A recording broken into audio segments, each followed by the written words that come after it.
them together, and they've got the gift of crab.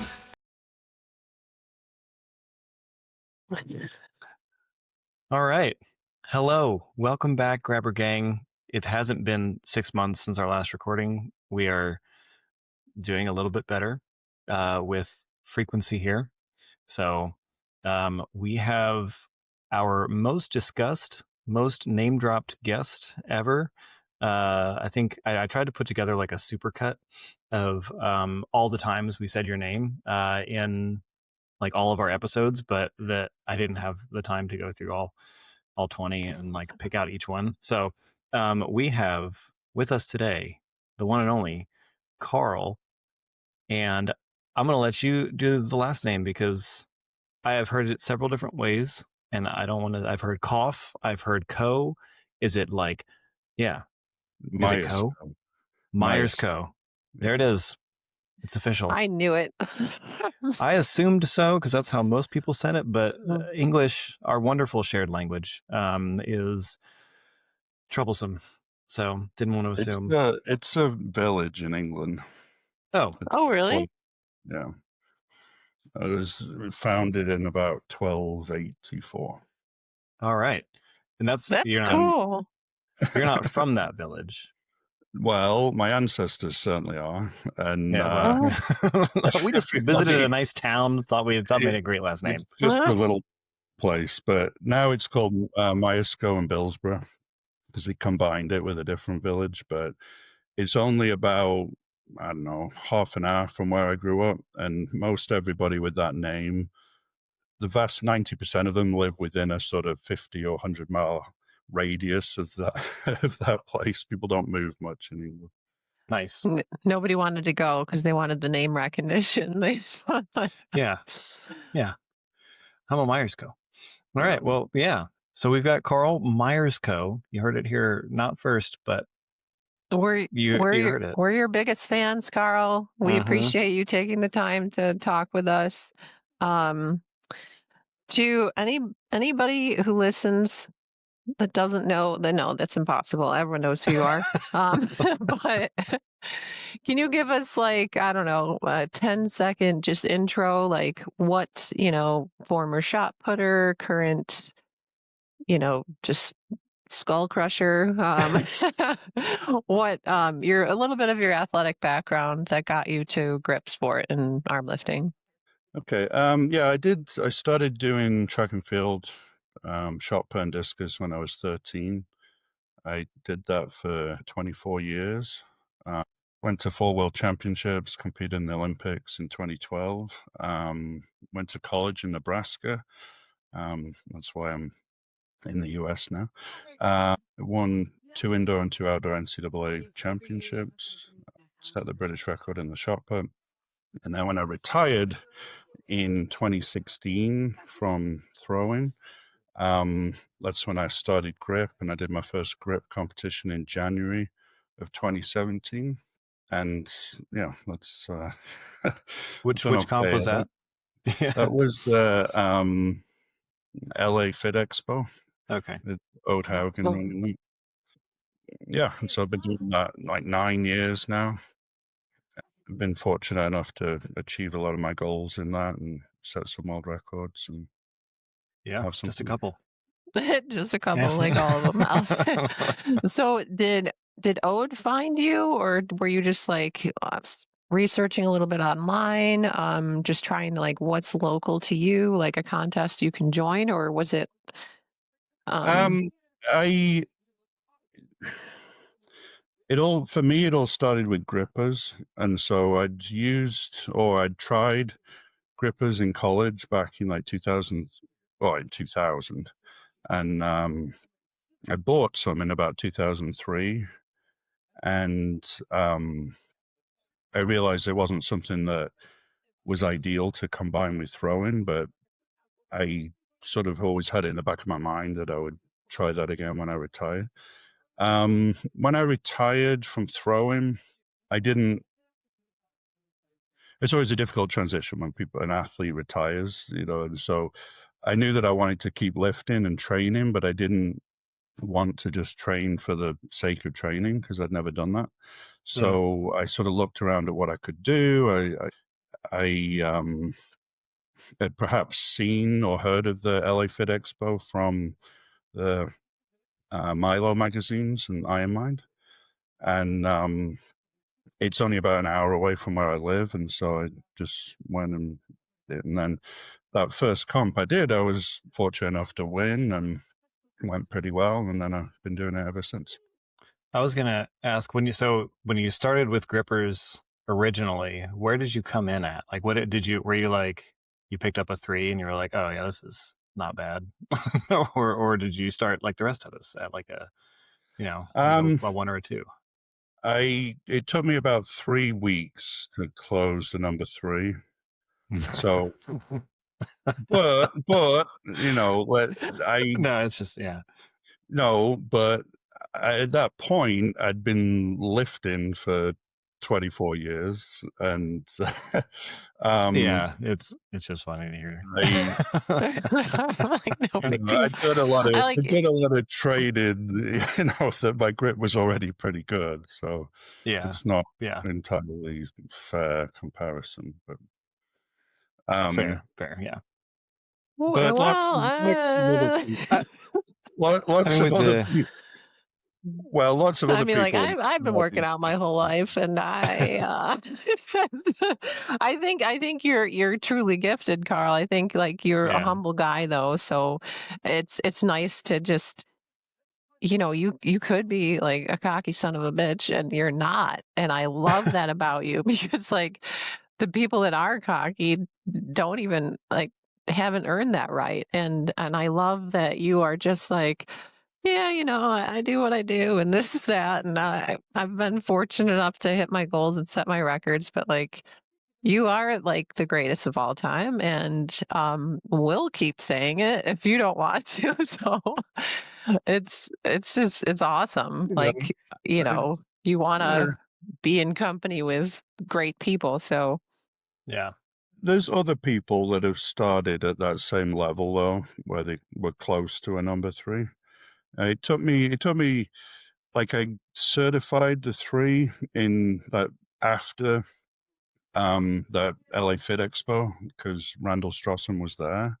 So after the comp, I did that, and then it took me another like year and a half to certify the 3.5, and then more than 4 years then from the 3.5 to the 4 certification. So it still took a little while. That's And good. my first in an LA there, I did 200 kilos on axle in my first comp. So that was like my starting point. But I had trained for it for like 3 months to get to that. And then it took me. Was it the Iron Mind axle? Yeah. And then it took me about 6 years to get that world record up to 237.5. Who held the world record prior? Like I said, like who were you competing with at that point? Because I didn't get in until much later, and so I don't even know a lot of that history. Alexei was going to those long before that. So Alexei and Ode were there. But the first Iron Mind axle record was held by Rich Williams, 507 pounds, and then Mike Burke improved it twice up to 235 kilos, and then Igor Kapinski from Ukraine, 236, and then I broke it at 237.5. Nice. But the Iron Mind axle is a little harder than the Rogue axle. So. Yeah, because it's bare. It's bare, and it's an actual 2-inch, right? Yeah, it's it's like 50.8 mil, whereas the Rogue axle is 49.3, something like that. The Iron Mind axle, the ends are turned, so otherwise the plates wouldn't fit on. So the middle's bigger than where the plates fit on. All the other axles are the same. Yeah. Do you know why why with at least with Arm Lifting USA, why we moved away from doing Iron Mind axle to the Rogue? Was it just like cheaper, more readily available, or was there? Was there any reason why that happened? To do with Arm Lifting USA's relationship with Iron Mind, and whether or not they were prepared to supply gifts or gift cards or prizes of some sort. Gotcha. And then I think they got this sort of relationship with Rogue, where Rogue would supply the plates for the Arnold, and so we started using the Rogue axle. And the Rogue axle is more readily accessible to people. So the Iron Mind axle is a pricey piece of kit at this point. It just always feels like to me, having it at 1.9 inches, whenever I see that, I'm like, that like it could have been 2. Like, you know, Well, it's just because it's a 1.5 inch internal diameter pipe with an external diameter of which ends up at 1.93, and so it's way cheaper than a specially made genuine 2-inch thing. However, the real Apollon's axle was 1.93, so in a way, the Rogue axle is closer to the dimensions. Yeah. Yep. Okay. Then there I go. I'll let it go. It won't bother me anymore. I'll let it go. Just call me Ilsa. Yeah. No, that's cool. So at that competition, you placed first, and then from there, you were just like, yeah, this is what I'm going to start training for. Well, it was fun. I won some prize money. It gave me a reason to train, something to work towards, and why not? Yeah. Nice. So almost 10 years in the sport. Is there anything for you that you like anything left you want to accomplish? Like, or is it kind of like, not to say losing steam a little bit for you, but is it like I've proved myself as, one of the greats, if not the greatest, and I've hit every goal I've set out to do? Like, is there anything left on your bucket list of grip? There's anything you're willing to share? There's a few things. I'm happy with what I've done, but there's a few things I'd like to still improve, and I think I can extend a little further. But nothing that the things that I set out to accomplish in the beginning, I've done. So now it's just more for fun and seeing if I can. Yeah, like you against you, beating your own number kind of thing. Yeah. I mean the goal of certifying the number 4 gripper was always my main thing when I started grip, and then the competitions were something to do whilst I was doing that, like in combination. But those first sort of 6 years, my main focus was on that gripper cert. And then once I achieved that, it sort of took the pressure off a little bit. But in order to get to that level, that sort of dragged me up my performance level and the other lifts, I would say. So I didn't know. You up? Yeah, I don't think, like when I first did 200 kilo axle, I didn't know that Mike Burke held the world record at the time at 235, and I didn't know that I'd ever be able to achieve that. It seemed like incredible feat, but as far as I had to go to achieve my goal on the grippers, those other things just kept going up and up and up, and maybe surprised myself a little bit on what I was able to do on some of the other lifts. Yeah, so that is interesting and something that we've talked about in other episodes and people have asked questions about and stuff. And you being the holding these records, having done all these great gripper closes and certifications and stuff, I would like for you to give your official Carl Myerscough stamp of approval on grippers and how they benefit other lifts and training and why you think that is. Or like, obviously you said they pulled all your other stuff up as you were training to hit those other numbers. It's not just grippers, but I'd love to hear more about that. You don't have to do grippers. The grippers aren't necessary, but most all grip exercises are isometric contractions. There's no movement in the hands. It's simply maintaining that isometric. So grippers are the one thing that is dynamic. You're squeezing through a range of motion, which is helpful for improvement. Now, the only reason to do grippers specifically is to get better at grippers. And if you're trying to certify, if you are not interested in certifying, a guillotine type Bruce Lee style grip machine is probably as good or slightly better, but it still would give you that dynamic range of motion potential to increase your strength.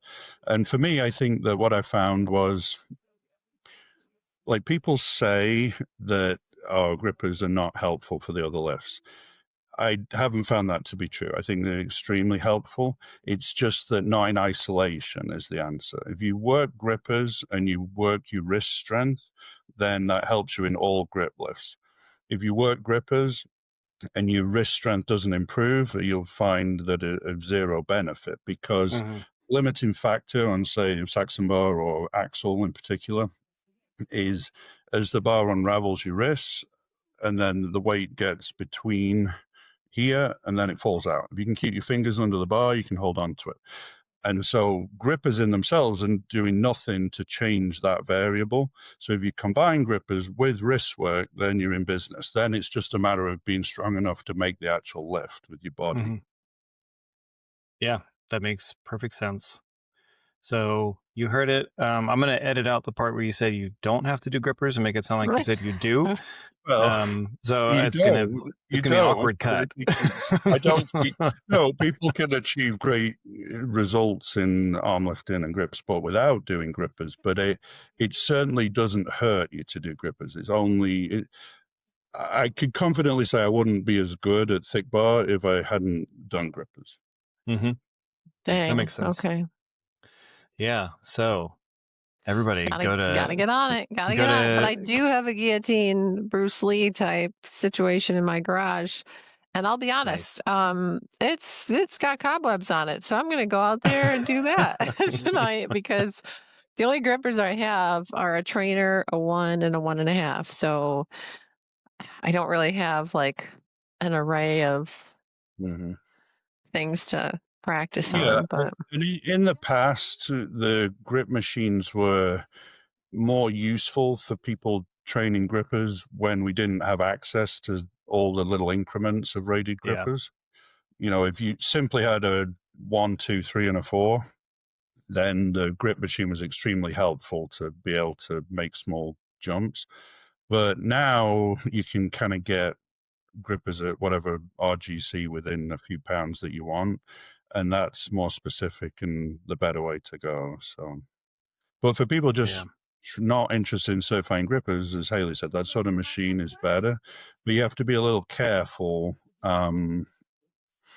not to like put too much weight on and open your hand too much, because there is some danger with heavy weights on those of sort of ripping your hand open.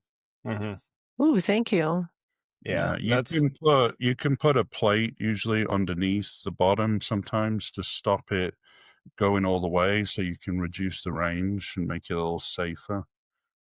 Would you train those with the same kind of philosophy as you would, like if you were just doing grippers, or would you do it with a more traditional, More traditional grippers, there's a lot of skill and technique and specific hand adaptations you're trying to make. If I was using the machine, I would do a more regular, structured, 3 sets of 6 or whatever. It wouldn't be as necessary to.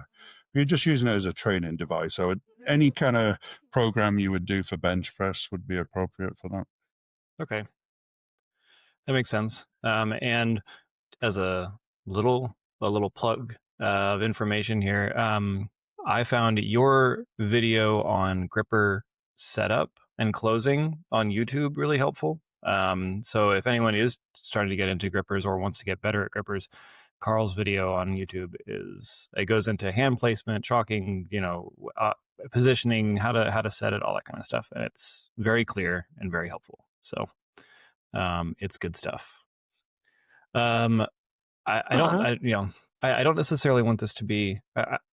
I know you did an episode with the Grip Show a while ago, and I kind of view the Grip Show as like sports radio, and we're like morning show, right? Where we're but I think I'm interested, and I think a lot of other people are interested in a lot of the training topics and stuff, and so I want to get a little bit more on that, just again for the people. But when you say the wrist strength is key, a lot of times when you look online with Instagram, I see you doing wrist curls and reverse curls and that kind of thing, and then everywhere else you just kind of see, and not everybody uses it as a training log, right? Some people just use it for highlights, and so, but all you see are the main lifts. And so you and I have talked a little bit about kind of the breakdown in volume between doing axle deadlift or Saxon versus adding in that wrist curl volume. And so I don't know if you would like to explain your philosophy on that too, again, just for people that might be curious. What I learned as I went along. So initially I did, well, first of all, I didn't have an axle. So first I'd have like blue fat grips at the gym, and as a lot of people do. And I started with that for the first 2 or 3 years. And then I got an axle, which helps more. And I used to do regular sets of 3, sets of 5, just doing the full lifts. And I made progress from that sort of 200 kilo starting point up to maybe 220 kilos doing that. But that took 3 or 4 years. And then I was kind of stagnant at 220 kilos for a while, at least a sort of year. And then I kind of figured out then that if I do these standing wrist curls through a range of motion, both with dumbbells and with the axle and with the Saxon bar, and then all of a sudden I started making progress again. Gotcha. Because the axle's never opening on my fingers, I'm never failing it because it's going to open up my fingers. That's not the issue. It's stopping those wrists unraveling. And once the wrists are rock solid, then the weights, I found another, 20 plus kilos in the next 2 years from that point.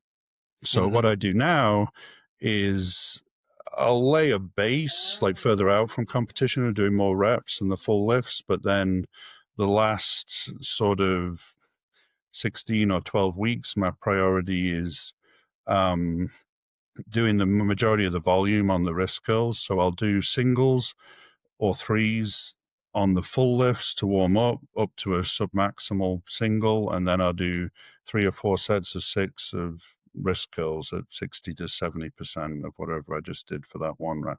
But those sets of 6 are maximum intensity, maximum effort, and harder than the full lift.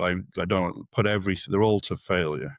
Always to failure on that. And getting stronger on those, because initially when I first did them, maybe my best was, maybe I could do, 330 pounds for 6 with an axle wrist curls or something. And then now I can do 425 for 6. So there was more room for improvement in that variable. And then when you put that back together in the full lift, it gave me good progress. Yeah. So your at one time max lift is now your curl set. That's so wild to me. Yeah, that's that is insane to think about. Yeah, like just 6 casual reps of your on wrist curls. wrapping my head around that is Wow. Okay. We all, and everyone listening, we all have a lot of work to do, and but it's absolutely great advice. Like that's the frustrating part for me. Like I have a strong deadlift, and it's not that my body can't lift the weight. It's that like I can't hang on to it. So that's something I'm very happy you brought up, Will, because and we've talked about that too, Carl, and you mentioned how the importance of it, and even, but getting re-motivated recently, I need to get back in gear with that. So thank you, and everyone listening, take notes because these are golden nuggets Yeah. of wisdom. It's one of those things where if you're brand new to grip and you're just getting into it, you're going to make progress doing just about anything. But like, again, if you want to set a good base or break through some plateau or something, then I think that, obviously every bit of help that you can get is going to be big. But so thank you for sharing those tips and tricks. Because I think a lot of stuff goes undiscussed, maybe, I don't know, or people get weird about Gatekeeping. yeah Yeah. people get weird about giving away secrets or giving away this or that and stuff. And I mean, I don't know how you feel, but I think that the two most exciting times that I think I had at the Arnold were watching you and Kim go back and forth, and then watching Henry show up last year. And I think that it gets more exciting as there's more competition in the bigger weight classes, especially like, the smaller weights are good too. Seeing 90 kilo guys lift 200 kilos on axle is really cool. But like just getting to see the progression and really, really big weights start moving around and more people moving those weights, I think just adds hype to the sport and adds growth, and it adds a layer of possibilities out there to people. So I think anything we can do to bring everybody up is going to be a benefit. I don't I try to encourage my competitors. Like, I don't want to win because I sneakily know something they don't, like when I'm up there, you'll hear me encourage them. You'll hear me encouraging Luke or Kim, like, come on, make the because I want to beat them and they want to beat me, but I want to beat them because I was better than them on that day. That if they're better than me, then I'll shake their hand. Yeah. I've said it on here before, but I don't know if I've ever said it to you.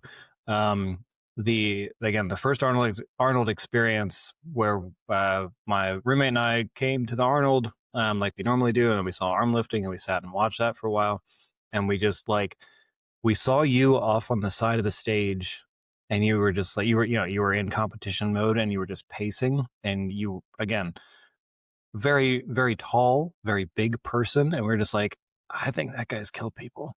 Like, I think like you looked mean, and then you go, you talk to you, and you're just nice as can be, very helpful and very encouraging. But like at the time, we're just like, goodness gracious, that guy.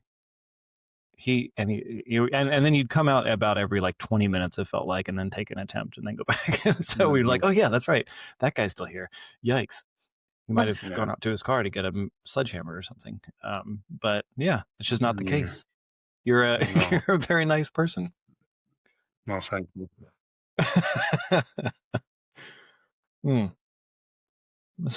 So to get to the the meat of the stuff, what would your walkout song be if you had to choose one?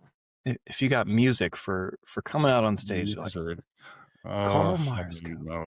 I don't know, probably Star Wars Imperial Death March, but there we go. Nice. Oh, cool. Honestly, that tracks. That does track. Be really badass. Yeah, I wouldn't hear it anyway, is the truth. That's pointed.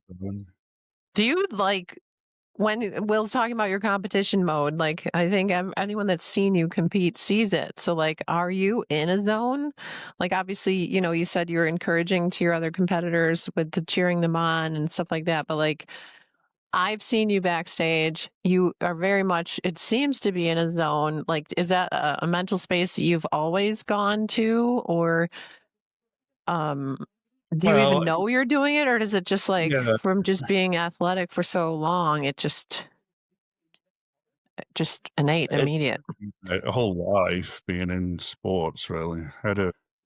No, I mean, I'm very aware and very sort of serious and focused, and I have a particular mindset on the competition day, so I wouldn't necessarily share that on here because that might be a little bit too dark for your listeners. But yeah, it's from doing track for so long and learning how to apply yourself. I think that because grip is so central nervous system dependent, you have to, or there's a lot of improvement is to be had from sort of mind muscle connection and those neural pathways, and sort of trying to send the signals from your brain as quickly and as powerfully as possible. And you get better at that with practice over years. But yeah, on the day of competition, I really don't talk to anybody back there. No, just huffing and puffing and walking around and thinking Yeah. about what I need to do, and just getting ready to do what I'm there to do. The Death March is fitting for that then. There's Yeah. no words, no lyrics, just here's some intense music for me to get up here to, and everyone to notice something's going to happen.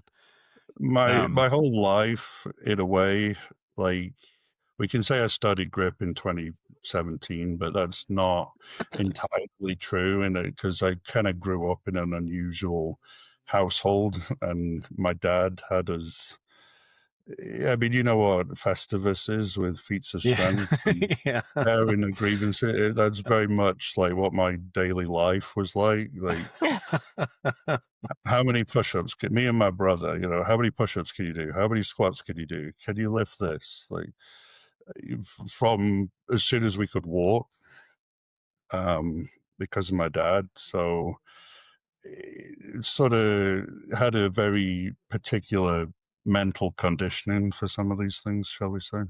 That's fair. Yeah. You posted something with your brother, was it last year, or it was something where you and your brother were at a gym, I feel like, that I saw on your stories or on Yeah, something. I went to England to visit him. Yeah. I think it was a year last September. My brother and I do that too, but with the erg, the rowing machine at Thanksgiving. That's our thing. We were both rowers, and so we'll do a little 500 or something and see who's faster. But it wasn't really me and my brother competed. It was more I was trying to catch up to my dad, which I never really managed. But like when we were teenagers, I remember like my dad used to do like nail bending and these kind of things, not just kind of casually, but so we would always be doing that. Like when we were like 15, I remember being in science class at school, bending the 6-inch nail under my jumper, like and putting it back in the tray. Like, oh, how do you do that? But so awesome. there was always feats of hand strength going on from an early age. That's cool. What did your dad do? What athletically is he just a strength enthusiast? He competed at a club level in shot and discus, and then he did some like masters athletic, like shot and discus in the world masters when he was older.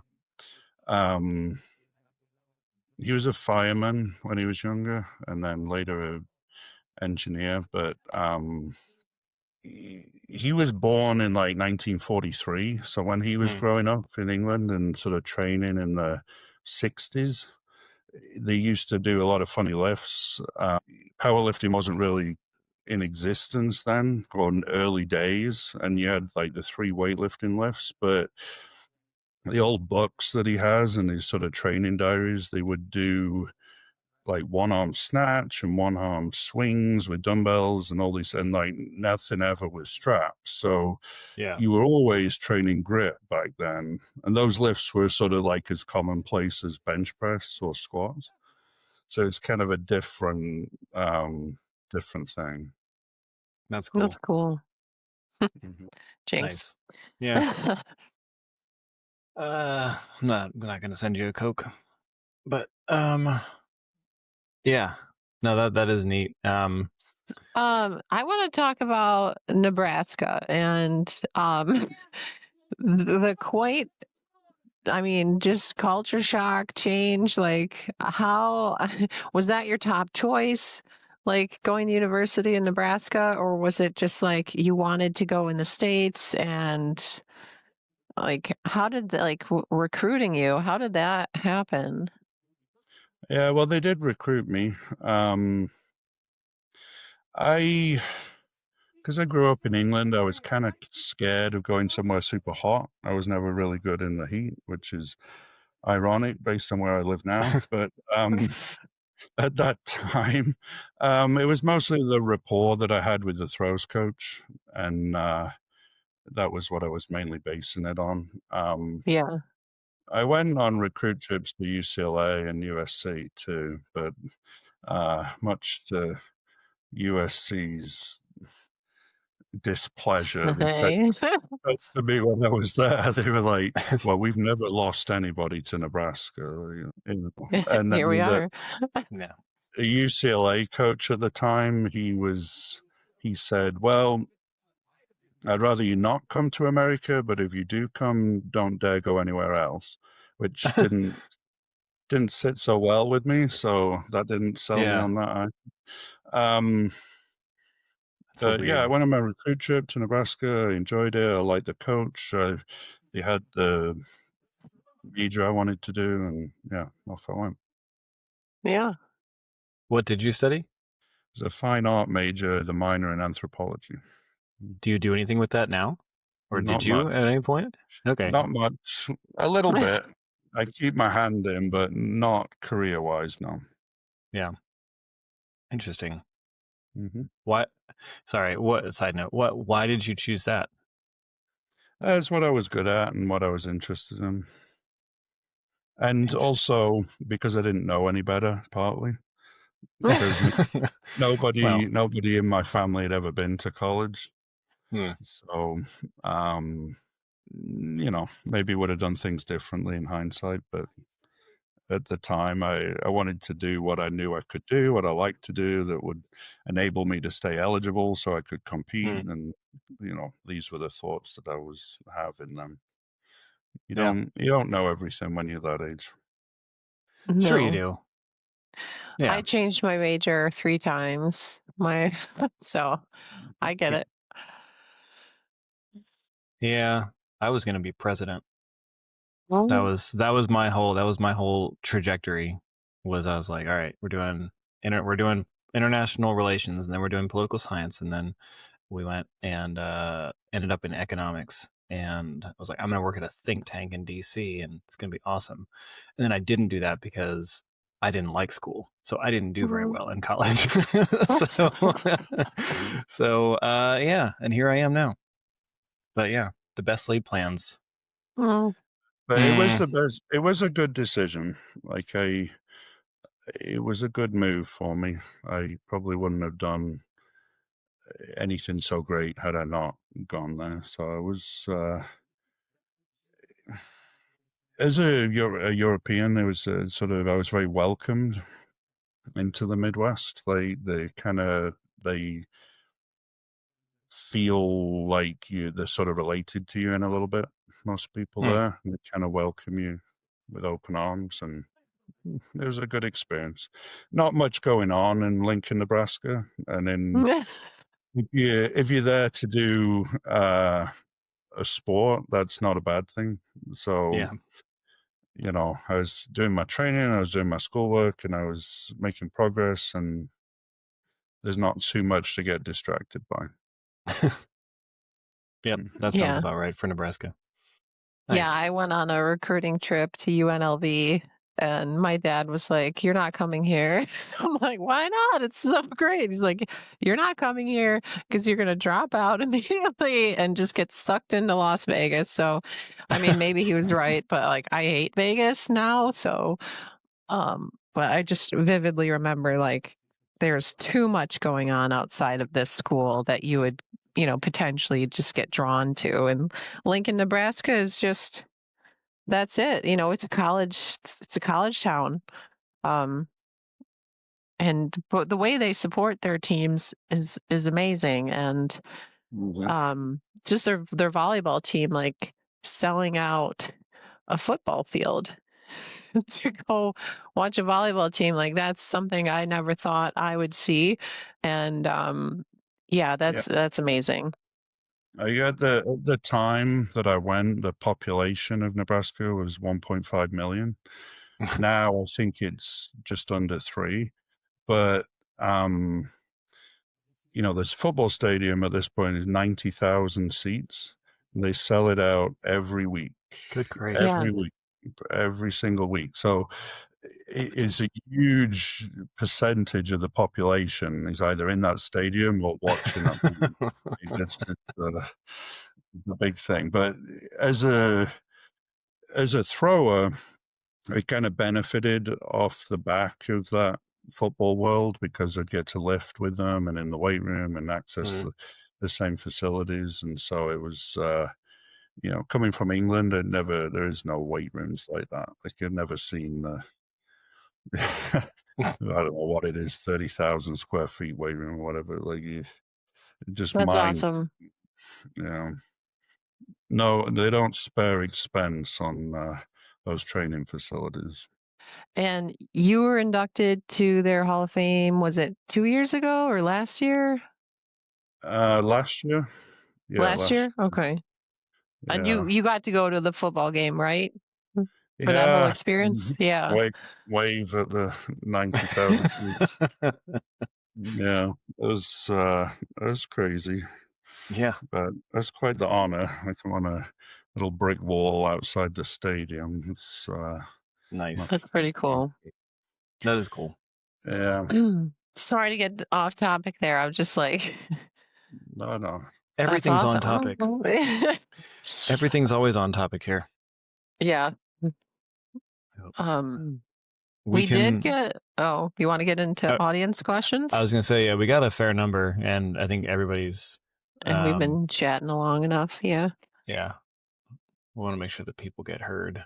All right, let me see. I have. Wait, we got a few in here. I think that some of them were in the messages, and some of them were right on the story. But yeah, go for it. No, I like this question because I would love to know what are some of the best ways to improve rolling handle lifts? Is it wrist strength, like you mentioned earlier, or is it It's the hardest one to improve, I would say. It's the one that I've been able to make the least percentage gains on. It's from the beginning. I made significant gains, but it's a combination of finger strength and wrist. It's just that because the weight isn't in your hand per se, it's dangling down below, that you can't stop the rotation in the same way as you can with an inch dumbbell or an axle. So the rolling handle lifts, there's still, I haven't found anything else other than, well, there's one thing I'll say, but combat is still wrist, but it won't help as much as with axle. And still improving grippers doesn't hurt. But the one thing that when I was preparing for contests that had one handle lifts, I would do one hand deadlifts with a barbell with a corresponding size, like blue fat grip or black fat grip or orange fat grip. Do the full lift one-handed with the barbell rather than practicing on the rolling handle, because the greater range of motion allowed for a better training effect. And then I would switch to do the actual implement, the handle's closer to the time, and maybe usually found sets of 3 to be best for that. So in total, maybe 6 sets of 3, building up to a top, however many I could do for 3.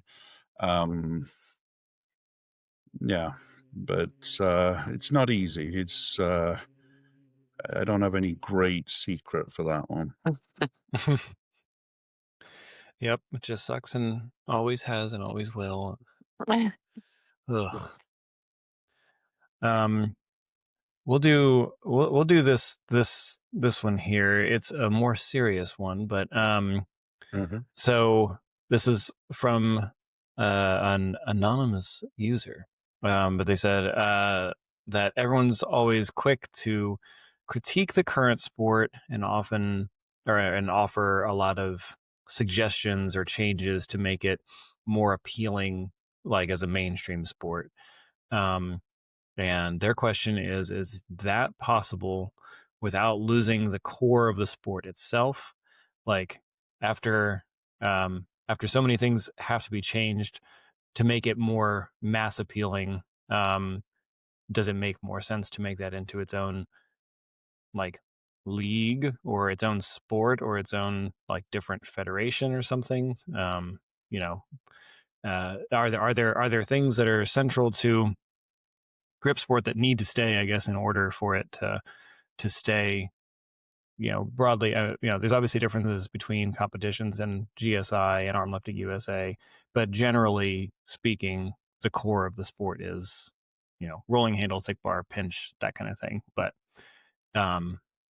yeah, just what are your thoughts on making the sport more broadly accessible with different implements or different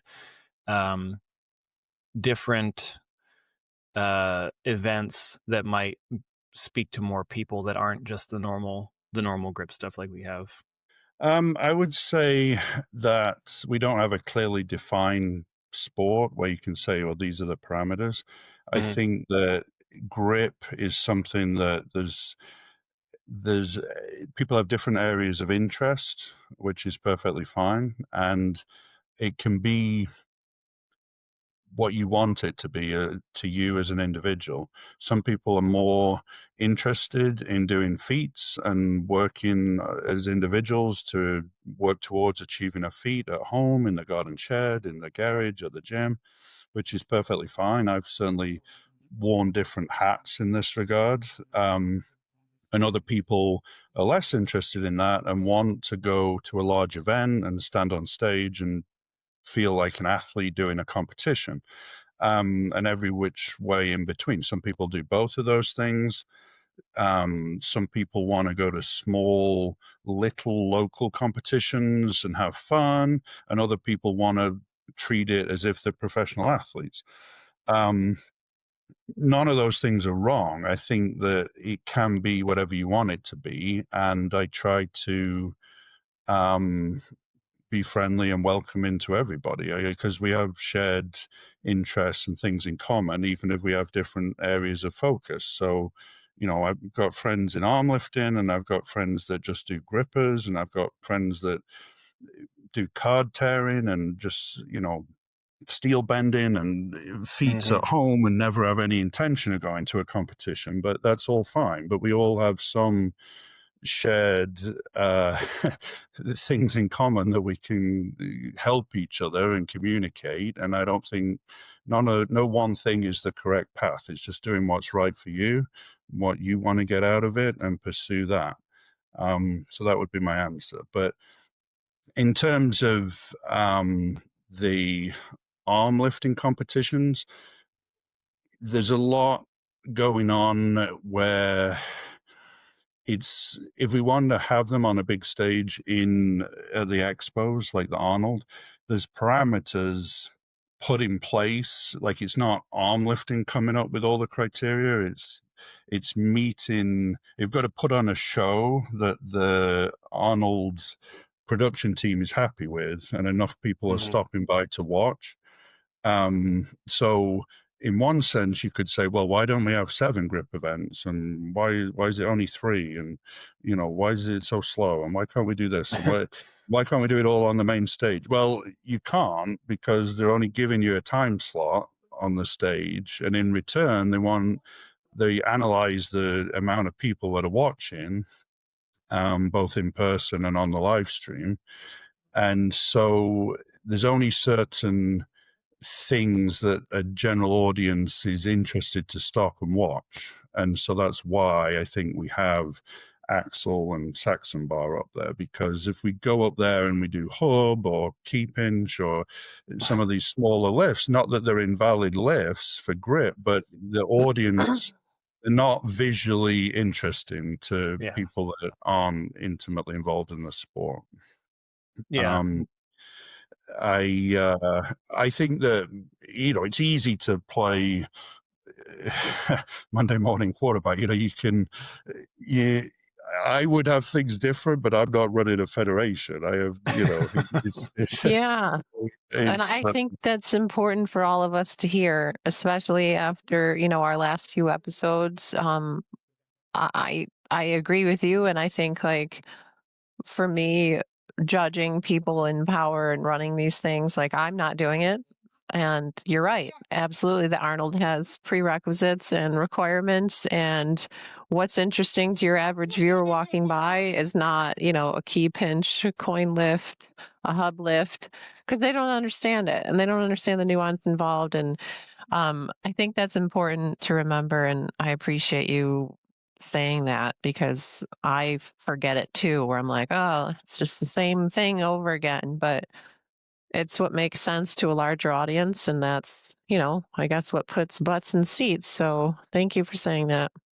I think that, like, I've been to every Arnold they've had since, the first one in 2019, I think.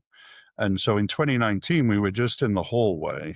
So where, like, that A room, whatever it is, A2 or whatever. A120. Yeah, A120. We were, the corridor that's in. Like, we were in a corridor, not even in a room, just outside a room in a corridor. That was where the entire competition took place. And then we didn't have it for 2 years with COVID. And then we had, in 2022, we were in the main expo, but just on the floor in a corner, no stage, just a sort of little area, the square made up of chairs. And then in 2023, we got that small stage. And some of this is, from the feedback that Armlifting USA got and the changes they made, and then they're trying to grow it. And so when we got that small stage, then at a certain point in time, there was thousands of people watching. And so the Arnold took note of that and like, okay, then from then on, we've had some main stage time. But it wasn't like that initially. It certainly wasn't. Yeah. And you've been a part of that growth. So that's really cool. Thank you for your service. Because like Will and I have both now experienced being on stage, because of people like you drawing a crowd. So, it's awesome. And I won't forget those experiences. That was really surprising, because 23 was the first time, like I said, that we stopped and watched arm lifting, and we were, the expo was so small then. Like Jake and I had been going since we were in college in like 2008. So we would go like every other year and all this kind of stuff. So the expo itself after COVID and it was still kind of ramping back up in 23, that like we walked the expo and got whatever samples we wanted, and we're like, there's not really much else to do. Nobody had anything to do or anything, and so we were sitting there watching. We were like, let's go watch arm lifting. Let's go watch these guys do this again. And so we sat there, and we were there, and then all of a sudden, while you and Kim were doing Axel and stuff, we turned around, we looked around, and there were so many people. Like, it was just like packed all around that stage, and it was, we're like, that's nuts. You So. you like turning the knife on me, Will, because you keep bringing up 2023. Like I've been I'm to, sorry.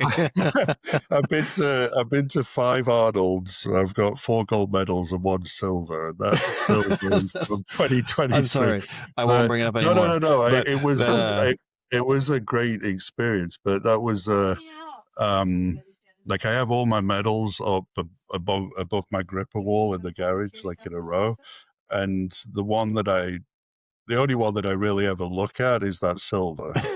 Because it's motivating, but also I learned a lot from that one, because we did wrap to handle first that year, and Kim did 122, Alexi did 125, I did 127.5, which was the world record, and then we did axle, and it was the Rogue axle for the first time. Not before that, it'd always been the Iron Mind axle, and so I wasn't prepared for the weights we were going to have to do. And the most I'd ever done before that was like 240 kilos. And so we got up there and we ended up, I think Luke did 235, but I think I did 225 and then 240, which was my plan. But, Kim was still going, and it's like didn't want to lose. So we had to fight then. And then we did 245 and then we did 248 and then we both failed 250. So,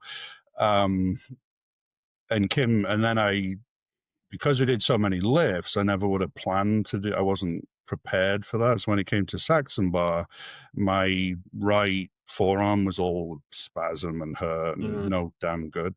So it was hurting just to pick up the bar, let alone anything else. And so I managed to do enough Saxon bar should have been my best event, but I managed to do enough that it still got me the silver. And Kim said to me, "Oh, well, I don't want to win because you're her." And I said, "No, you beat me fair and square today because you pushed me so hard in that axle and it's because you pushed me so hard that I, got hurt and couldn't do my best. You earned that." And so I shook his hand, and, we're good friends. But what I learned from that then was, ever since, I always make sure that, because in my training, I do grip twice a week. One day is thick bar, and the other day is grippers and pinch. And so now, when I'm preparing for the Arnold, I'd do my axle, I do my wrist curls, and I'd always do a little bit of Saxon bar, so that I always condition my body to be ready for what it'll have to do on the day. So I won't go heavy, but I'll at least have the thing in my hands and do some wrist curls, or just expose myself to it a little bit. And then that made me better. Like, I learned a lot from that to be prepared, and then I managed to win the next 2 years after that. But yeah. Nice. I'm sorry. I won't bring it up, but that was my first Arnold, first time seeing the guys. I think that was like the Arnold stage, like kind of to the left side, and I remember watching the three of you going back and forth, and that was fun. That was when I was just brand new. I'm very much hoping that Kim will be able to come back in 2026, and I know I spoke to Luke recently, and he sounded like he was certainly thinking about it. And so, yeah, hopefully we can get the gang back together. Yeah, Clash of the Titans. Best possible show we can. Yeah. Sorry, 1 second. Okay, I was being beckoned by a tiny person, but I think we have a few. Well, the same guy asked a couple different gripper questions, but if I use a gripper I can't close to train every week, is it risky for my muscles and tendons? And second part, should I train only grippers I can close? I don't think it's particularly risky if you close it correctly with one hand, because you're not going to be able to close it, so nothing's going to happen. But it's not the best way to do it. If you can't close it, you're not getting any training effect by attempting it. You're just wasting energy. It doesn't make you stronger to just fail every week. So put the thing away and build up the reps with the gripper that you can close. And when you've made substantial progress on the reps you can do with a lighter gripper, then come back and try it again and you'll be able to close it. But don't bang your head against the wall. Like if you can't close it, you just leave it. Maybe 6 weeks later you try again. But it's a bad idea to be failing every week. My number 3, my 148 number 3 hasn't left my wall in months. So it's just over there collecting dust because it got too sad. I was like, How often do you train grippers, Carl? Once a week. Once a week? Mm-hmm. Nice.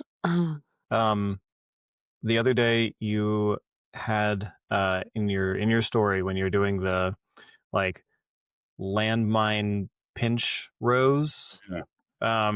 And the question isn't so much about those. One, they were impressive. Two, though, what did you put Creed on that as the song because you enjoy Creed, or was it like just an ironic? I'm going to put on some butt rock here and because I think it's funny. Well, I like it, but I usually just choose whatever music. Like sometimes I don't put any music on. Sometimes there's music in the background. Sometimes you can just hear me. Usually I'm huffing and puffing so much, it's better to put some music over the top of that. Yeah. I usually just choose whatever I think fits. Nice. But, I mean, yeah. I mean, it was perfect. It was good. Yeah. Yeah. That one. Yeah. It was my sacrifice for anyone who didn't see it. So, when I said trade grippers once, like that's true, but usually that means like 1 hour. 1 hour of just grippers? Yeah. It may at least 45 minutes. In the past, now I'm just sort of doing maintenance, but in the past it would have definitely been 1 hour. How much are you resting in between sets for grippers? 3 minutes, not more than 5, but never grippers. less than 3 on the earlier sets. Goodness gracious. That's pretty substantial. That's more. I bet that's more than anybody is currently doing grippers at the moment. Well, because if you were doing squats or deadlifts, you instinctively know that you need 3 or more minutes rest because you're out of breath, your heart's pounding, like it takes you a while to feel better, and for your CP system to recover and the muscle to recover. With grippers, you don't feel that total body exhaustion. You're not really going to be out of breath. And so there's a tendency to be inclined to want to go again 1 minute later or 2 minutes, not rest so long. But if you rest 3 minutes, you'll notice a huge difference. And later on, like in the workout, your strength that remains, it takes so much more out of you if you do the same sets every 1 minute versus every 3 minutes, even with the lighter grippers that are at a low percentage of your max. That's my problem is I get bored. And so I probably rest a maximum of a minute in between anything. A minute? Yeah. I'm there and I just get bored and then I'm just going to do the next one. No, that ain't gonna work. That ain't gonna work. 3 to 5 minutes. Oh man, I got to bring a book in there or something. Between the first several sets, I superset it with the band extensions, like expand your hand band. So I do those between the sets, so it's not total rest. Okay, well that's better then, because if I'm just sitting there in my garage, I guess I could just listen to Creed, it'd be fine. But it's all good. Okay, all right, more rest. You gotta. It takes you time to prepare your mind. I guess. Yeah. You got to focus. You got to get your mind. You got to be ready. You got to be committed for the next set. You got to be, no matter what. You can't do that in 1 minute. That's all right. Fair.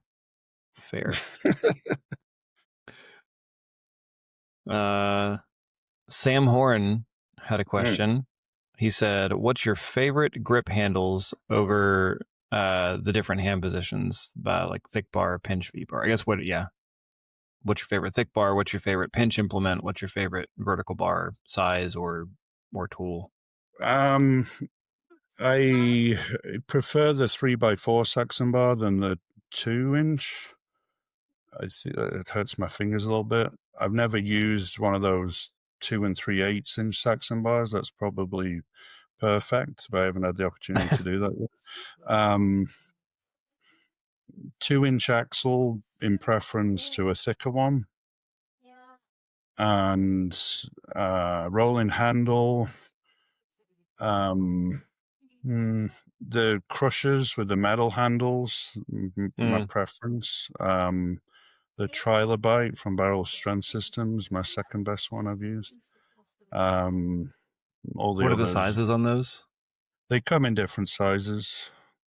A 2-inch would be my always preference over, well, like 2.5 is still great. Once you go to 3-inch, then it's sort of, it's all wrist and bicep, and is that exactly grip per se? Not really, you know. Like, I'm good at that too, but it's not. If it gets too big and your arms bend at 45 degrees, and the limiting factor is whether you can hold your arm bend at 45 degrees, that's not really grip anymore, in my opinion. That's fair. V-bar all sucks, but you know, any of the Hilt or GFC is okay, I guess. Yeah. Do what you got to do. If I wasn't going to compete in them, would I touch such a thing? No. Have you? They used the Stanville at Worlds this year. Yeah, I didn't Was go. That right? I didn't go. I wasn't there. Have you tried that? Yeah, it's hard. It's awkward. It is. One of the things that I think has helped me been successful at competing is the way that I combine the certain implements. And there's some grip has an infinite amount of implements. So for a sport, it's almost too many. You jack of all trades, master of none. You know, if you do too much, you don't get any good at any of it. And certain lifts combine together better than others. But doing some lifts makes you better at others without even doing them. And then other lifts can make you worse, I would say, actually worse. So I try to focus on the lifts that have the best carryover to the other lifts that are most likely to meet in competition. And if I've got to do some more obscure lift, which I know will contribute nothing to the main lifts, I'll only practice it for a short time before leading into a contest. What I mean by that really is like one-hand plate pinching and blobs are counterproductive to axle and Saxon bar. So you see that a lot of the people that are good at one-hand plate pinching and good at blobs, they can be pretty good at V-bar and pretty good at anvil, but they never make any progress on their axle. And the reason for that is because your wrist is in this backwards position, you're training the thumb in a completely different, the muscles in the forearm that are contributing are different. And so when they go to the axle, your mind craves that position of strength with the thumb, and they want to push the thumbs forward, which is the complete opposite of what you need because you're trying to keep your fingers under the bar. And so strengthening this movement to push your thumbs forward, if you have a strong desire in your brain to do that movement from doing so many reps with blobs and one-hand plate pinch, it hurts you for inch dumbbells, it hurts you for axle, and it hurts you for Saxon bar. And so you have to, not that those lifts aren't valid and cool things to do, and I own a blob, I'm pretty good at them, but if you spend your time in certain areas, you're not going to achieve success in other areas. So what I've tried to do is what I've found is that I can do axle, I can do wrist curls, I can do rolling handles, I can do dumbbells, I can do Saxon bar of any size, I can do grandfather clock, and I can do grippers, and all those things combine. Each one makes you better at all the others. But outside of that, there's only a few. Like inch pinch is okay. But once you get into hub or one hand block pinch, no, it doesn't help you. In fact, it maybe makes you worse. and there's a couple of grippers tend to stiffen your fingers and tighten the tendons, which again is helpful for Saxon bar and helpful for axle. But then when you do V bar, you'll see the people that can sort of have flexible fingers and kind of wrap around like a squid around it do better, where that flexibility is a disadvantage to them once they go to axle. Interesting. That's a lot to think about. Sorry. No, there's No, that's just cool. It's really interesting. I mean, like I've made comments here and there about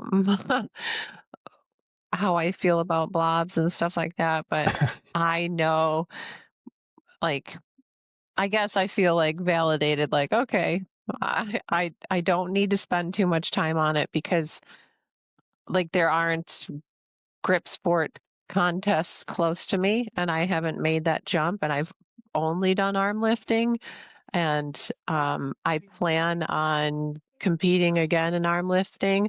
I'm not sure if it's the Arnold or Worlds again, but there are a few goals I'd like to hit before I stop. And I guess it makes me feel better because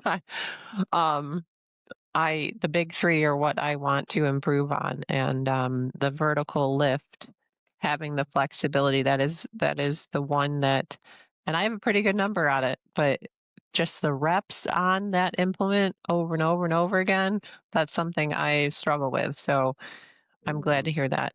For tidbit. me, I barely train the vertical lift. I don't, because the sort of angle of pull on my hand doesn't feel great after, but I just don't really need to train it because if you can crush it hard enough, you can still lift it. So I just kind of squeeze it and stand up and don't worry about it. Yeah. Well, there you go, everybody. You heard it. If you're just tuning in, You just just squeeze crush it it. and stand up. Yep. That's all it Crush it takes. and stand up. Yep. And practice on different vegetables and fruits and Yeah. all Those are those always, videos are awesome. yeah, no, Yeah. those are really entertaining. I like those. It's crushing apples and Well, melons and stuff. the reason I was motivated to do those, I mean, they're just for fun and nothing too serious. But in part, the reason I started doing that was because I was frustrated with some of the people are doing grippers that were not being truthful about what they could do. And so some of those things that I've done in those videos, just in fun, and no, you won't see other people doing them because they can't. And there was a reason. Hell yeah. I Yes. like that. That's an interesting tidbit. Yeah, but there's a little bit of the cockiness coming out. It's yeah, I'm doing it because they can't. They're lying. I don't need to lie. Like, yes, I love that. A little bit of spice. Um so we had several questions, like I said earlier, related to your size, your height, and I think those are just boring. Like, anyone who's met you knows how tall you are. But this one was funny. It was cute to me. It was, how does it feel to have the biggest gift of grab? Like, just like, I don't know. It's from Josh Villarreal, and he's just a funny guy. And Oh, that was was it? no, that was from ML. Oh, are you sure? Yeah. Because Josh was what age did you realize you were different from everybody? My bad. You're right. I switched them up. Sorry. Oopsies. But yes, that is a good one. How does it feel to have the biggest gift of grab? I'm not sure. I guess legitimately, like when you come into a competition knowing that you're going to be really good and that you're very likely going to, you are the best at this, as has been proven time and time and time again. Like, does that affect how you come into it? Like you are humble with a lot of your approaches and stuff. But I never take anything for granted. I never allow myself to think that I'm automatically going to win. It's never. So always prepared to fight and go into it ready to do that. No, never just expect that I can win. I just know that I can prepared to give everything that I have to try to do so. That's Yeah. how I approach it.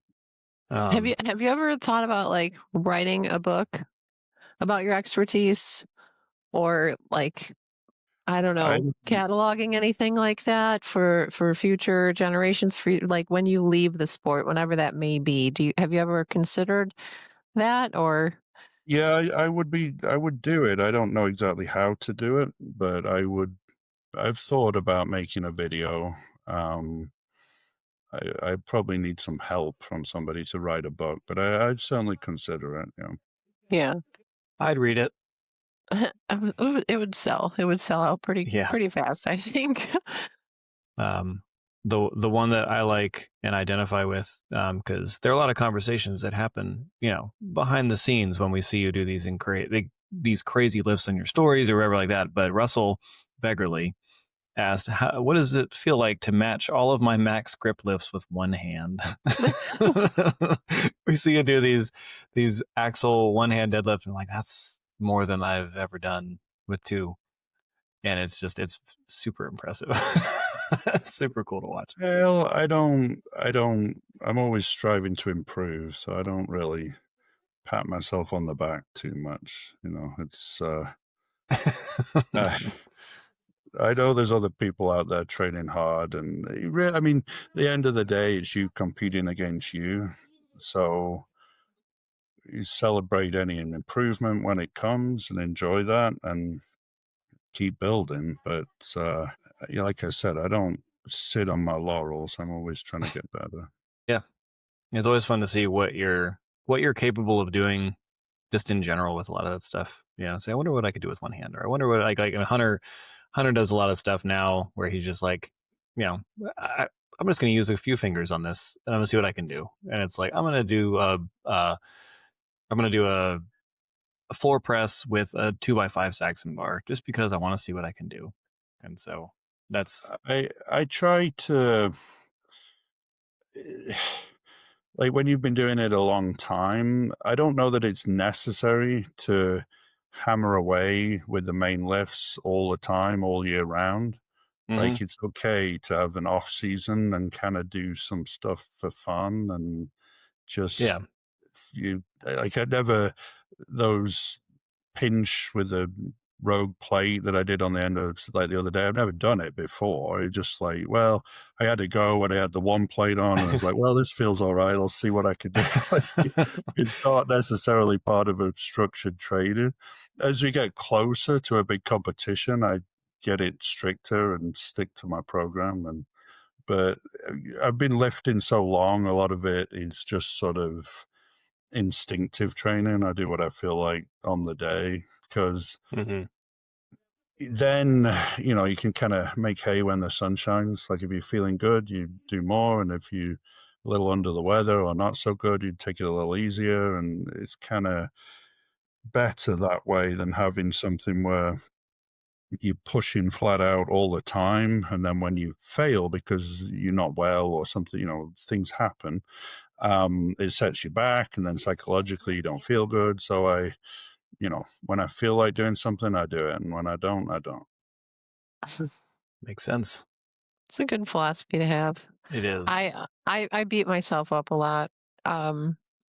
Like, I'll have a bad lift, a bad day in the gym, and I beat myself up quite a bit. But I'm I'm aware, self-aware enough to know that I need to improve on that, the mental side of things, and like I hold myself to a standard that nobody else has for me. Like it's just inside of me, and like that's the hardest part. It's like I know I can do that, and why didn't I do that? And you beat yourself up about it, but you also need to listen to your body and rest when you need to rest. And if something doesn't feel good, don't try it just for your ego. And hearing that from somebody who is an Olympic athlete and they have world championships, world records, I mean, I think that is a really great lesson for our listeners to hear too. You're not only a humble guy, you're very smart and self-aware, and we appreciate talking to you and learning from you quite a bit. Oh yeah. Um, and I guess it kind of ties in a little bit, I guess, to this next question. This is from John Bello. He asked, how can he become more active and learn more about the sport of grip? Like, are there resources that you use or have or recommend for people to learn more about all of this training Well, or history or there's any of it? there's I suppose for me, because I came into it after my first sporting career, I already knew a lot about how to train and training philosophy and idea. Um, there isn't as much as there could be, and so I mean the grip board is a resource. Um, Finding people that have been good on YouTube is a resource. I learned a great deal from old videos that Alexi put out on YouTube 15 years ago of his training. Um, I just watched. I can't understand what he's saying, but I watched and observed, and that it didn't matter that he's speaking Russian. Yeah. Um, and also, there's no quicker way to learn than by competing. You go take part and sort of stick your toe in the water, I guess. Like you're suddenly going to make connections and meet people and gain experience on the implements and learn a great deal at an accelerated rate then once you sort of get going on it. Excuse me. And I'd say, like, I feel like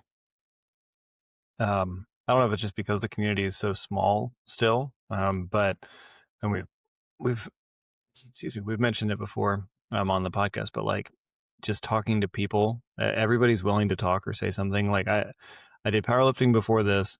I don't think I made any like online connections with anybody in the powerlifting community while I did powerlifting. Yeah, I going to meets and stuff. Yeah, you meet people and you follow each other and whatever. But like grip, pretty much every friendship or relationship or any of it that has come out of it has been online because people are willing to talk and share training and share tips and tricks, and we always kind of go back and forth. And you are a good resource, and there's lots of other people out there that have been doing it a while or who have a good understanding of all this stuff that are willing to help out. Those of us who are still really just trying to wade through all the implements, all the information, all the different training methodologies and stuff. So, people are a big help in terms of narrowing down what you should train when and how, and helping you figure out what works best for you and your fingers. So, yeah. Um, Isaac asked, he wants to know what it would take for you to travel to Australia for a competition. And then he put in parentheses prize money. So I don't know if he wants to know how much you would have to win in order for it to be worth it. I Or would consider it. It's somewhere that I've been to twice. I like it very much, and I would like to go again. I have quite a few friends there, and I have some family there, and 3, 4 people I know in the grip world that I'm good friends with there. So it wouldn't necessarily be the prize money. It would be a big enough event that I could justify going and making the trip and having the right events, and then I'd go. so you would curate your list of events, and then Not Sanitize. No, necessarily, but you know, okay. if it was something that appealed to me, I would definitely consider it because it is actually a trip I would like to go on. So, all right, Isaac. So, plate pinches and blobs are obviously a must. And Well, yeah. it's not. It's like I said, I'm all right at plate punching and Yeah. blobs. It's just they're not for. They shouldn't be the base of your training. That's all. Fair enough. Fair enough. Do we have any other ones that we haven't answered yet? None that were like What was Josh's question? Oh, I didn't. Josh was, at what age did you realize you were different from most other people, like in terms of your strength or your abilities with all this stuff? Don't think I'm so different. Um, Debatable, but nah, no. I mean, there's a long journey of a was lot of hard work. So I guess I couldn't always do the things I can do now.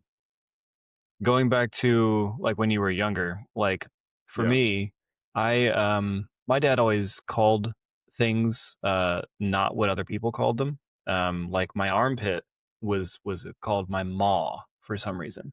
And I didn't realize that until I was much older and I referred to it as my maw, and the people were like, "What are you talking about?" So was there ever a point where you're like, "Oh yeah, me and my brother were doing squats with my dad and we did this much," and that people were like, "Why are you doing that?" Like, was there a point where you realized that people weren't living the same way you were? Yeah, well, yeah, that's a good point. Just like you don't know when you're growing up that everybody else's family isn't doing the same things Yeah. and living the same way. So, um, yeah, I went to boarding school. I got a scholarship to go to a sports school in England when I was 16, and so I moved and to a different part of the country and lived away from home. It's really since I was 16 years old. So then after boarding school, I went to Nebraska and um, seen all different parts of the world. In track and field, I got to travel. I don't know. I think I've been on over 100 international flights, like a lot of traveling involved. So I've been Jeez. to a lot of countries and That's so seen cool. seen different ways of life and different attitudes and different beliefs. And yeah, it's I my my parents were older when they had me, and their parents were older when they had them. So my granddad was born. I obviously never got to meet him. He was born in 1898. Mm. So he was very old fashioned kind of values and upbringing. Um, I suppose the older I got, and I realized that how different my childhood had been. But my dad and my mom, they gave me a lot of sort of mental strength and discipline, and a lot of the skills, and they've allowed me to be successful in things. But I do things differently with my own children. It wasn't all good.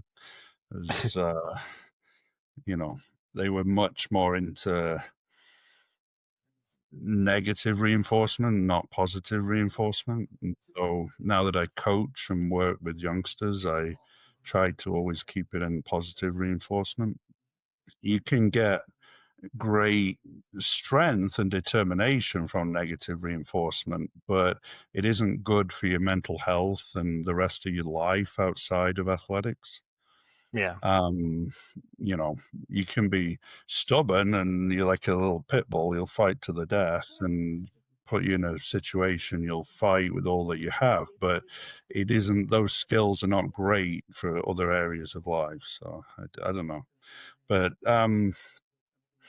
yeah, I was always good at grip. My dad was always good at grip. And so I kind of knew the reason that I was interested in doing grippers was because my dad had this pair of pliers that my granddad had like sort of over crushed where they were bent, where he'd squeeze it with one hand that my dad had seen him do, which he sort of prized these uh, pliers that he would show me. And so my dad's grip strength was, for whatever reason, genetically good and through hard work good. And so both me and my brother had pretty good grip strength. Like I was aware of that kind of before. That's why I knew I maybe could be pretty good at it.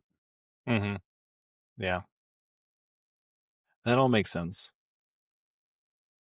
Do you since having children of your own, did that philosophy change for you? Were you like, I was raised this way and I'm not going to raise my kids this way? Because that's like very much my experience as well. My dad was very much into negative reinforcement, and you're not coming into dinner until you make 100 free throws. That was my father. And then Yeah, with my own daughter, I don't do that at all. I want her to have fun and enjoy it so she doesn't get burnt out. So the same, but yeah. it's a balance, and much like I know you love your dad, and your dad helped you be successful. So you'll know that some of those things he gave you and taught you helped you, and then some of them you'll know can cause you struggles or not help you in other ways. That was my experience. Yeah. Yeah, I I try my best with my kids and also with all the kids that I coach to do my best to build them up in their self-esteem, build them up in their self-belief, and want them to feel good about themselves, just so that they can be happy, well-adjusted people is the priority, I think. Yeah. Now, Beyond athletics. That's but great. at the same time, I think that um, a lot of the kids that I work with, like some kids just get it and know that they need to work hard, and others not so much. Like they want the success, but they have no idea of what it takes and not prepared to even consider putting in that level of effort. And I think that it's like a modern thing now. You'll hear all the time, let's work smarter, not harder, which is good, but it doesn't mean that you don't have to work hard, because Yeah. what you need to do is work as smart as you possibly can and then as hard as you possibly can, and then that person will win. Like it's not this Yeah. idea of, oh, if I have this better training program and my training's superior and I'm smarter, so yeah, you ain't never going to beat the person that's going to be prepared to work hard, not in a million years. You always strive to improve your training and make it more efficient and wiser and less dangerous and all of that. But people you have to learn to sort of expand your capacity. I know. I think I can't just think of his name, but Big Z talked about making it more important, like to him, he had to elevate the significance of his training and his sport above what it is on the face of it. And so those that do that are the ones that tend to be the most successful in whatever the sport is. And most people can't do that, or won't do it, or it isn't worth them to do it. So there's the mind controls the body, and strengthening your mind it makes a big difference. Sorry, I'm Yeah. getting Yeah. Agreed. incredibly serious on you now, so it's not. No, it's good. I mean, like we have episodes where it's laughs and we have episodes that we hope are educational. So it's all good. Yes, indeed. Um Again, I feel like people want to hear from you and want to hear your philosophy on a lot of things. That's just the vibe we got from a lot of the questions that we had already. yeah. So any wisdom you want to impart will be appreciated by us and others. So Yeah. but yeah, I mean, I don't have any more questions myself. I don't know, Haley, if you have anything or. No, I think like um the questions we got were good, and it's just, I think just people are enamored and impressed by you, so they don't often know what to ask. It's just like, how does it feel to be so great? And like, we got a lot of those, and it's like, okay, we can't ask them the same thing, 20 different ways.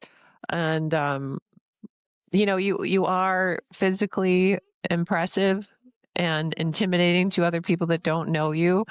But like once people get to know you, you are very warm and inviting and helpful. And if anyone listening doesn't know that about you, or maybe you've been too nervous to reach out to Carl, he's always been great to us and great, to our show. I know you've mentioned you've listened before, so it's awesome to just have a friend like you. And we thank you for coming on our show and imparting your wisdom. Well, thank you so much for having me. Yeah. This was good. We only downhill from here, I guess, Haley. But it's fine. Just kidding to any of our future guests. I'm sorry, but no. But this is you legitimately are mentioned, I think, in every single episode we've done. So this is definitely a bucket list great thing for us. Yeah. Yes. Thank you for coming on. And is there anything else you'd like to say to the people before we sign off? No, just enjoy it. Arm lifting and grip has been a wonderful experience to me, mostly because of the people that I've met along the way, the wonderful friendships that I've been able to form. It is a super supportive culture. There's only very few people that I dislike. And name them. Just kidding. Keep it, like I said in the beginning, let it define it as you want to define it. Take part in the aspects that are right for you. Reach out to people that can help you if you want to explore different avenues. You'll find that a lot of people are encouraging and supportive and will guide you and offer assistance to set you up in all sorts of ways. And just have fun. Just enjoy it. Don't bang your head against the wall with your training. If something's not working, change it. It's supposed to be fun or it's not really worth doing. And maybe I'll give you a Muhammad Ali quote. It's like if your mind can conceive it and your heart can believe it, you can achieve it. Nice. There we go. That's the perfect way to end that. It is. No notes. Yep. No notes. Well, if you're just tuning in, we are leaving again. So thank you again, Carl, and thank you everyone for listening. And we will see you again sometime after the holiday time period. So long. Bye, Grabber Gang. Thank you. Bye.